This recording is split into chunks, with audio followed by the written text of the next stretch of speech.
What's up, everybody? It's AJ with etrailer.com. Today we're going to be checking out the Inno Rooftop Bike Rack.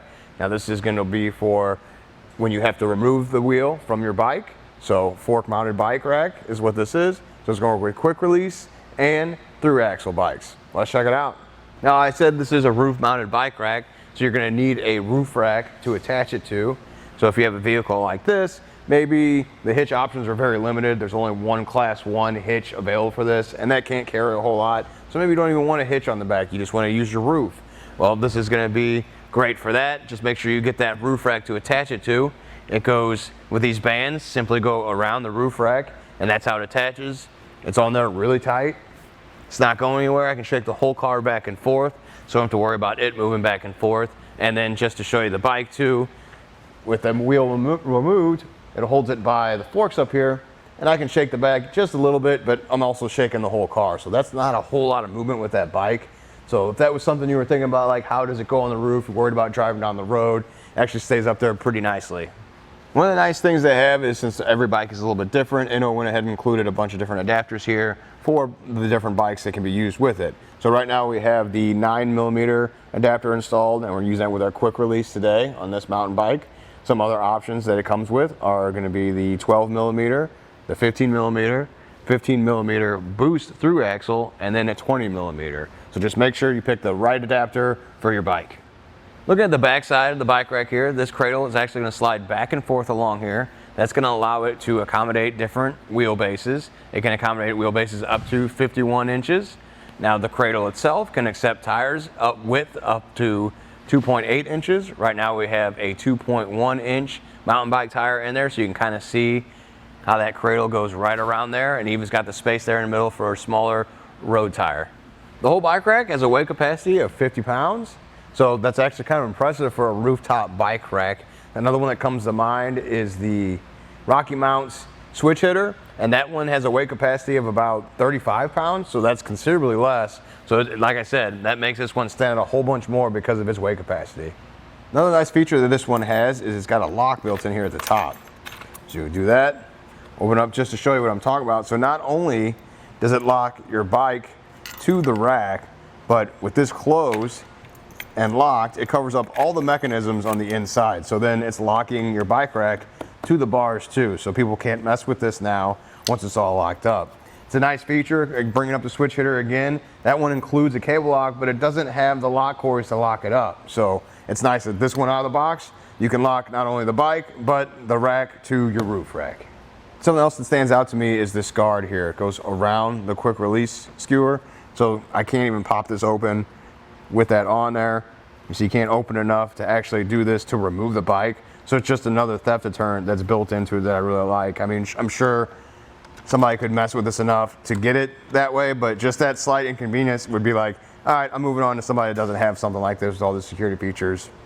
Now we're ready to load up our bike, but before we do that, we're going to actually use a through-axle bike this time. So just wanted to show you both types of bikes on this bike rack. So we're going to have to switch out the adapters. So we removed the 9mm one that was in there, and now we got the 15mm through-axle adapter. It just pushes into place, just like that.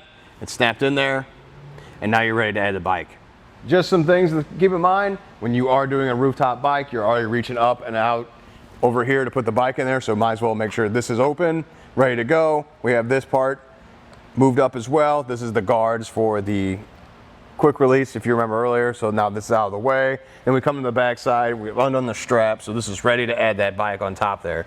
And never want to lift the bike up and find out none of that stuff's undone, because then you just have to set the bike down and then do it. Now we're ready to load up our bike. So I'm gonna get it set into place, put our back tire in the cradle, and then line up our fork here for the skewer. And this is where it gets a little difficult just because you only got 2 hands. So lining this up and run this skewer is a little hard. So I'm gonna have cameraman Aiden help me out. He's got the skewer, he's gonna run that through there as I hold the bike in place.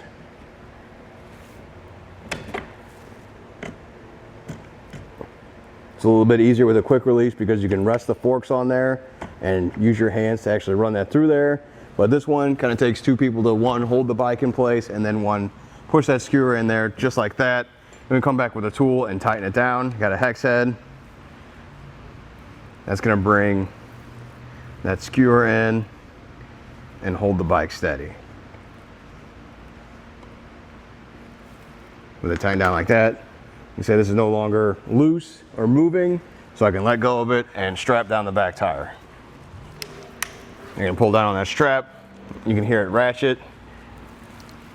Push on a couple more just to make sure it's nice and tight too. I think we're good right there.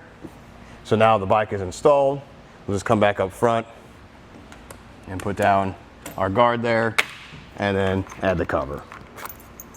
So it can hold a thru-axle bike, but it's not the easiest thing to install in there by yourself. You saw what I did. Put it up there, you have to balance it. I'm using both hands, so then I can't put that skewer in there. So cameraman Aiden went ahead and did that for me to help me out.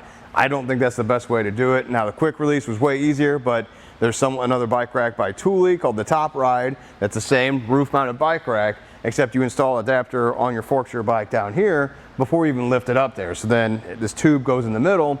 So when you go to set it in place, that latches in, and you bring it back and it's all locked up. That's far easier than trying to line everything up and then try and find that hand to get the skewer to put that through.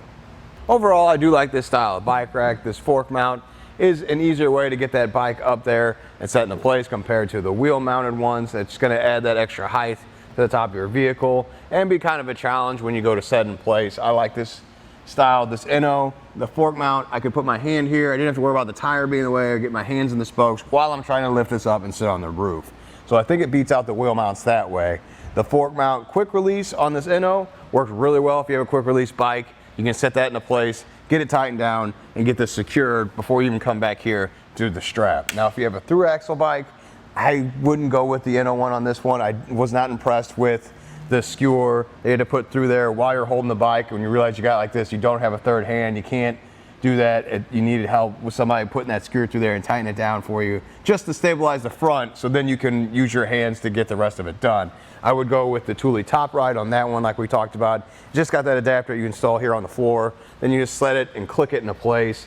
Far easier to do it that way than it was with the Inno. But again, if you're going with a quick release route, not a problem, really easy. I like this bike rack. Well, I think that does it. Thanks for hanging out, and I hope this helped.